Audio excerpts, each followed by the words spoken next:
Pakistan Peoples party کے chairman Bilawal Bhutto Zardari کا کہنا ہے کہ عمران خان استعفیٰ دیں تو مارچ اور عدم اعتماد کی ضرورت رہیں۔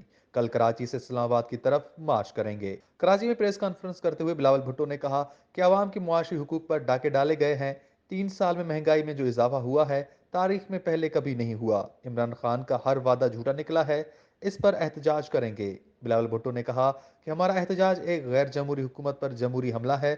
اس غیر جمہوری حکومت کو ہٹانے کے لیے عدم اعتماد لانا چاہیے۔ P T I M F کو ہم پہلے دن سے نہیں مانتے، ہم پہلے دن سے اس حکومت کے خلاف احتجاج کر رہے ہیں۔ پی پی چیئرمین نے کہا کہ اس P T I M F کا بوجھ عام آدمی اٹھا رہا ہے، چاہتے ہیں کہ پاکستان اس آئی ایم ایف ڈیل سے نکلے اور نئی ڈیل کرے، ایسی ڈیل لائی جائے جو پاکستان کے مفاد میں ہو۔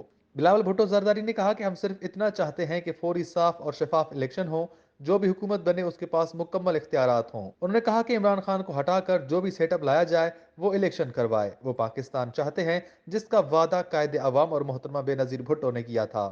نالائق حکومت نے تباہی مچائی ہے، تمام اپوزیشن جماعتوں کو ایک پیج پر آنا پڑے گا۔ بلاول بھٹو زرداری نے کہا کہ ہم صاف اور شفاف الیکشن چاہتے ہیں۔